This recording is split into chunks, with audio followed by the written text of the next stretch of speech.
Welcome to all. இன்றைக்கி நம்ம இந்த வீடியோவில் என்ன பார்க்க போகிறோம்னா, ஆர்ஆர்பி ரெக்ரூட்மெண்ட்லேருந்து நமக்கு ஒரு நோட்டிஃபிகேஷன் வந்து வெளியிட்டிருந்தாங்க. அந்த நோட்டிஃபிகேஷனை பற்றின A to Z இன்ஃபர்மேஷன் தான் நம்ம இந்த வீடியோவில் பார்க்க போகிறோம். அதாவது பிப்ரவரி 13ஆம் தேதிக்கிட்ட நமக்கு வந்து இந்த ரெக்ரூட்மெண்ட்டுக்கான ஷார்ட் நோட்ஸ் வந்து வெளியிட்டிருந்தாங்க. அந்த ஷார்ட் நோட்ஸை பற்றின இன்ஃபர்மேஷன் வந்து நம்ம அதிலே கொடுத்துருந்தோம். இப்போ வந்து அதுக்கான நோட்டிஃபிகேஷன் வந்து நமக்கு வந்து வெளியிட்டுட்டாங்க. அந்த நோட்டிஃபிகேஷனில் நமக்கு இம்பார்ட்டண்டானது என்னென்ன சொல்லியிருக்காங்க அப்படின்னு சொல்லிட்டு தான் நம்ம இந்த வீடியோவில் பார்க்க போகிறோம்.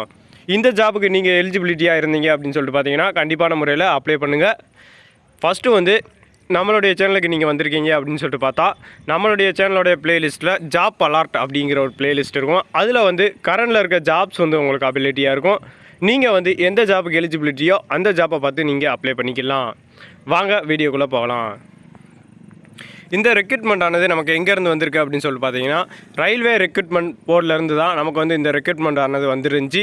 நோட்டிஃபிகேஷன் அதாவது 2024க்கான நோட்டிஃபிகேஷன் தான் நமக்கு வந்து வெளியிட்டிருக்காங்க. ஏற்கனவே நம்ம இந்த நோட்டிஃபிகேஷனை பற்றின இன்ஃபர்மேஷன் வந்து நம்ம வந்து கொடுத்துருந்தோம். அதையும் நீங்கள் பார்த்துக்கோங்க. நெக்ஸ்ட்டு வந்து இந்த ஜாப் வந்து ஜென்ரல் கவர்மெண்ட் ஜாப் தான். நெக்ஸ்ட்டு வந்து எவ்வளோ வேக்கன்சியோடு அறிவிச்சிருக்காங்க அப்படின்னு சொல்லிட்டு பார்த்தீங்கன்னா, 9144 டெக்னீஷியன் கிரேட் 1 மற்றும் டெக்னீஷியன் கிரேட் 3க்கான நோட்டிஃபிகேஷன் தான் இது. நெக்ஸ்ட்டு வந்து இந்த ஜாப்பில் வந்து செலக்ட் பண்ணுறவங்களுக்கு ஜாப் லொக்கேஷன் எங்கே போடுவாங்க அப்படின்னு சொல்லிட்டு பார்த்தீங்கன்னா, ஆல் ஓவர் இந்தியாவில் நமக்கு எங்கே இருந்து வேணாலும் போடலாம் அப்படின்னு சொல்லிட்டு நமக்கு வந்து நோட்டிஃபிகேஷனில் சொல்லியிருந்தாங்க. இந்த எக்ஸாமுக்கு அப்ளை பண்ணுற டேட் அப்படின்னு சொல்லிட்டு பார்த்தீங்கன்னா 9/3/2024 நம்ம இந்த எக்ஸாமுக்கு வந்து ஆன்லைன் அப்ளிகேஷன் வந்து சப்மிட் பண்ணலாம் அப்படின்னு சொல்லிட்டு சொல்லியிருக்காங்க. க்ளோஸ் பண்ணுறது அப்படின்னு சொல்லிட்டு பார்த்தீங்கன்னா 8/4/2024 கிட்ட வந்து நம்ம வந்து இந்த அப்ளிகேஷனுக்கான க்ளோசிங் டேட் வந்து நமக்கு வந்து அறிவிச்சிருக்காங்க. இதுக்கு மேலே வந்து யாருமே அப்ளை பண்ண முடியாது அப்படின்னு சொல்லிட்டு நமக்கு வந்து தெளிவாக சொல்லியிருக்காங்க. நெக்ஸ்ட்டு வந்து இந்த கிரேடுக்கான ஏஜ் லிமிட் அப்படின்னு சொல்லிட்டு பார்த்தீங்கன்னா, கிரேடு 1க்கு வந்து நீங்கள் 18லேருந்து 36 வயசுக்குள்ளே வந்து இருக்கணும் அப்படின்னு சொல்லிட்டு சொல்லியிருக்காங்க. கிரேட் 3க்கு வந்து 18லேருந்து 33 வயசுக்குள்ளே இருக்கணும் அப்படின்னு சொல்லிட்டு நமக்கு வந்து சொல்லியிருக்காங்க. நெக்ஸ்ட்டு வந்து ஏஜ் ரிலாக்ஸேஷன் வந்து சென்ட்ரல் கவர்மெண்ட்டை பொறுத்த வரைக்கும் அனைத்து ஏஜ் ரிலாக்ஸேஷனும் நமக்கு வந்து ஒன்றா தான் கொடுத்துருப்பாங்க. அதை வந்து நான் உங்களுக்கு சொல்கிறேன் பாருங்கள். நீங்கள் வந்து எஸ்சி எஸ்டி கேட்டகரியாக இருந்தீங்க அப்படின்னு சொல்லிட்டு பார்த்தீங்கன்னா 5 இயர்ஸ் வந்து உங்களுக்கு ஏஜ் ரிலாக்ஸேஷன் வந்து கொடுத்துருக்காங்க. நெக்ஸ்ட்டு வந்து ஓபிசியாக இருந்தீங்க அப்படின்னு சொல்லிட்டு பார்த்தீங்கன்னா உங்களுக்கு வந்து 3 இயர்ஸும், பிடபிள்யூடியில் வந்து நீங்கள் ஜென்ரல் கேட்டகரியில் அப்ளை பண்ணீங்க அப்படின்னு சொல்லிட்டு பார்த்தீங்கன்னா 10 இயர்ஸும், பிடியில் வந்து நமக்கு எஸ்சி எஸ்டி கேட்டகரியில் வந்து நீங்கள் அப்ளை பண்ணீங்க அப்படின்னு சொல்லிட்டு பார்த்தீங்கன்னா 15 இயர்ஸும், பிடியில் வந்து ஓபிசியில் நீங்கள் அப்ளை பண்ணீங்க அப்படின்னு சொல்லிட்டு பார்த்தீங்கன்னா 13 இயர்ஸும் நமக்கு வந்து ஏஜ் ரிலாக்ஸேஷன் வந்து கொடுத்துருக்காங்க. இதுக்கான அனைத்து சர்டிஃபிகேட்டுக்குமே நம்ம நோட்டிஃபிகேஷனுடைய லாஸ்ட் லிங்க்கில் வந்து பின் பண்ணி வச்சுருக்காங்க. நீங்கள் வந்து இந்த ஏஜ் ரிலாக்ஸேஷனோட அப்ளை பண்ணுறீங்க அப்படின்னு சொல்லிட்டு பார்த்தீங்கன்னா அந்த சர்டிஃபிகேட்டை வந்து நீங்கள் டவுன்லோட் பண்ணி அதை வந்து ஃபுல் பண்ணுறாப்புல இருக்கும். நோட்டிஃபிகேஷனோட லிங்க் வந்து வீடியோ கீழே கொடுத்துருக்கேன். நீங்கள் வந்து அதை கிளிக் பண்ணி உங்களுடைய நோட்டிஃபிகேஷனை வந்து டவுன்லோட் பண்ணிக்கலாம். நெக்ஸ்ட்டு வந்து சேலரி அப்படின்னு சொல்லிட்டு பார்த்தீங்கன்னா, கிரேட் 1க்கு வந்து 29,200 சேலரி வந்து நமக்கு வந்து சொல்லியிருக்காங்க. கிரேட் 3க்கு வந்து பேர் 2ல் வந்து லெவலில் செலக்ட் ஆனீங்க அப்படின்னு சொல்லிட்டு பார்த்தீங்கன்னா 19,900 உங்களுக்கு வந்து அமௌண்ட் ஸ்டார்ட் ஆகும் அப்படின்னு சொல்லிட்டு சொல்லியிருக்காங்க. இந்த சேலரி அப்படிங்கிறது வந்து உங்களுக்கு பேசிக்கான சேலரி தான். நெக்ஸ்ட்டு வந்து இந்த ஜாப்பை பொறுத்த வரைக்கும் அலௌன்ஸ்மெண்ட் வந்து நமக்கு வந்து அதிகமாகவே தருவாங்க. அதனால் உங்களுடைய ஸ்டார்டிங் சேலரி எப்போயுமே 40 ரூபாய்க்கு மேலே தான் இருக்கும்.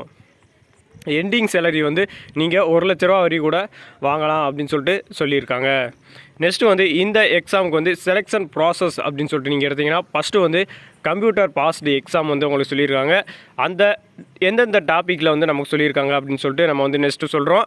உங்களுக்கான computer passed exam with document verification, அதுக்கடுத்து மெடிக்கல் செக்கப், இந்த 3 அடிப்படையில் தான் நமக்கு வந்து இந்த ஜாப்புக்கான செலெக்ஷன் வந்து நடக்குது அப்படின்னு சொல்லிட்டு சொல்லியிருக்காங்க.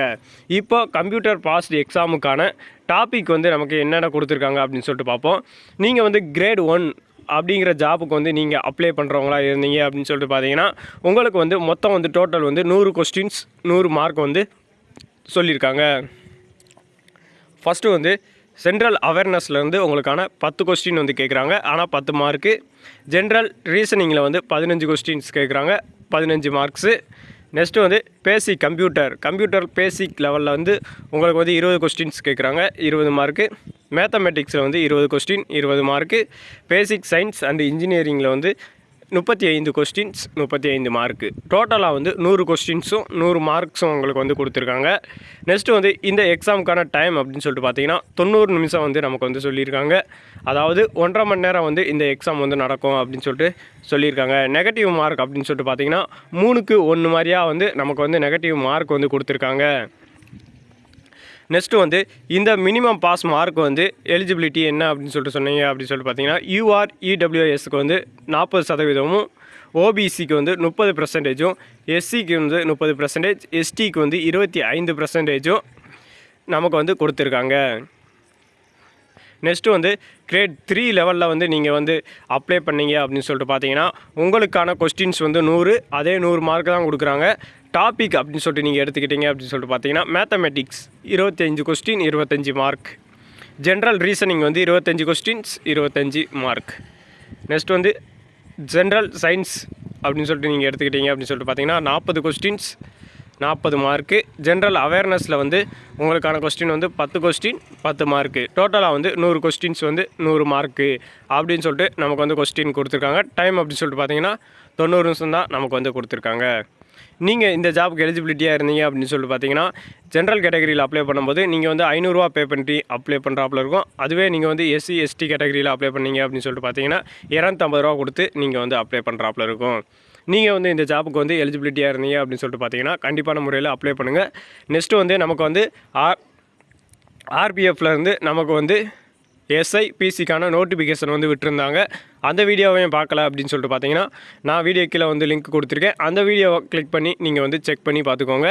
நீங்கள் எந்த ஜாபுக்கு எலிஜிபிலிட்டியோ அந்த ஜாபை பார்த்து நீங்கள் அப்ளை பண்ணுங்கள். இந்த வருஷம் வந்து நீங்கள் வந்து இந்த ரயில்வே எக்ஸாமை விட்டீங்க அப்படின்னு சொல்லிட்டு பார்த்தீங்கன்னா இன்னும் 4 இயர்ஸுக்கு வந்து நீங்கள் வந்து வெயிட் பண்ணுறாப்புல இருக்கும். அதாவது நமக்கு வந்து போன வருஷத்துக்கு முந்தின வருஷம், அதாவது 4 இயர்ஸுக்கு முன்னே தான் இந்த நோட்டிஃபிகேஷன் வந்து நமக்கு வந்து வந்துருந்துச்சு.